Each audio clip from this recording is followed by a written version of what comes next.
Muito bem, hoje temos uma Omelista especialíssima aqui. Temos um convidado especial, um gringo, Paul Pope, desenhista esse Batman lindo que tá aqui, fez muitas outras coisas, fez o Battling Boy, que aqui no Brasil saiu como Bom de Briga. Well, thank you very much for coming here to Omelette. Thank you. And thank you for coming to Comic-Con. How Yeah, was it the was Comic-Con great. experience?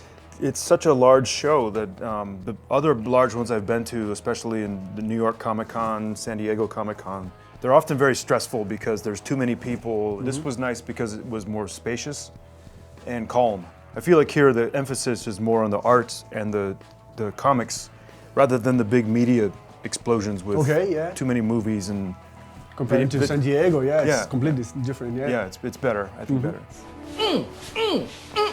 Let's talk about Batman. You have a top 5. Can you do a top 5 Batman? Like a favorite top 5 Batmans? Yeah, well, I mean, for me, the original would be Bob Kane, Bill Finger. When I was a kid, I was a fan of those. I love Alex Toth, so I'd have to put Alex Toth very high up the list. Of course, Frank Miller. I'm a big fan of Frank Quietly when he does Batman. Okay. This is a bit out of the blue, but Richard Corbin did a short story for Batman Black and White with Brian Azzarello, and I liked his version of Batman quite a bit. How else you get invited to do the Batman, your Batman? I had done a couple of Batman comics before, so I did the Batman Black and White. When Frank Miller came back to do The Dark Knight, his editor was a friend of mine, and I worked with him before, and then they invited me to make a proposal. And I had this idea. I thought it would be, something like a 1984 world, Clockwork Orange world, with Batman in it. And that's funny because at the time, Heath Ledger Joker Batman was coming out, and then also V for Vendetta, the movie. So it would kind of, I think my version of Batman kind of falls somewhere within that spectrum. So luckily people liked it. It was popular. So, cool. Yeah. And it's a Batman that is less technological, if you can think about it. What was the inspiration to do that? I was interested in like small theater productions. Like if you had a very low budget, like how would you be Batman?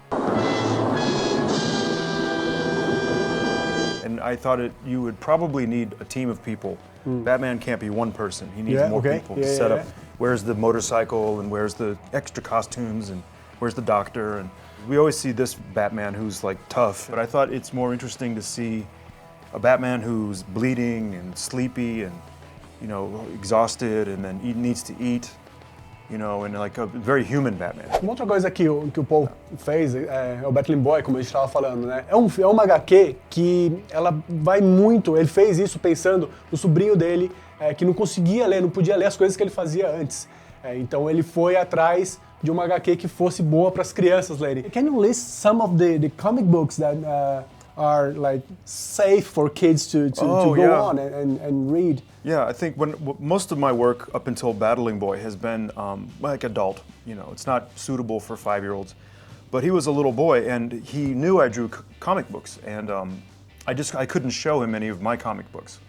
But he loved like early Spider-Man, or I gave him Fantastic Four, the original ones. I really like Shaolin Cowboy. It's kind of like dirty, like for little, like not too little of kids, but it's very funny. So when he was around 10, I gave him Shaolin Cowboy, which is Jeff Darrow. It's just over the top, crazy. He's fighting giant crabs and all kinds of crazy things.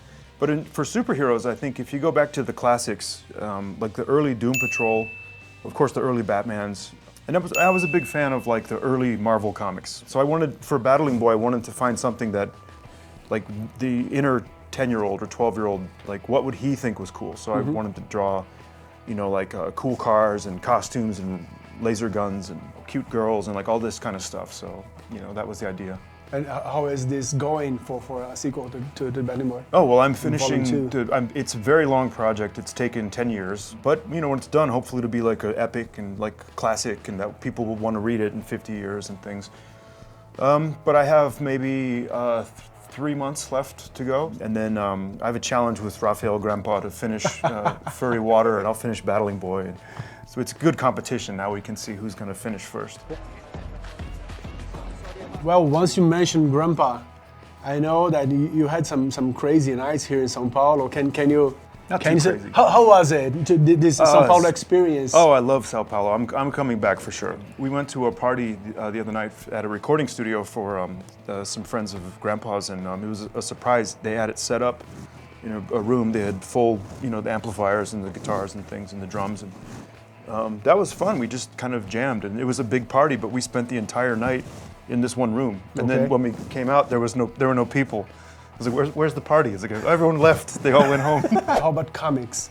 You've met some of the Brazilian artists as well? Yeah, I was going to say, well, of course, I know Grandpa and the Ba twins, I know. I really like a young artist named Bruno Sillig, and I have a stack of books to look at when I go back home. I also wanted to come here because I wanted to absorb, like now that I'm finishing Battling Boy, I'm able to start opening up and looking at other artists. And 10 years is a long time. I've kind of not been looking at comics for almost a decade. And I know there's a lot of talent here, so I wanted to come and see some of the young artists and see what they're doing. And I feel very blessed to be invited here and to be meeting so many people who seem to like my work. So. You're more than welcome to come back as many times as you want. Well, maybe later this year. You mentioned the other festival. Yeah, we're having come back in a minute. Yeah, CCXP in Northeast in Recife. If you I'll want see to come. There. Thank you, God! Thank you very much. Okay, man.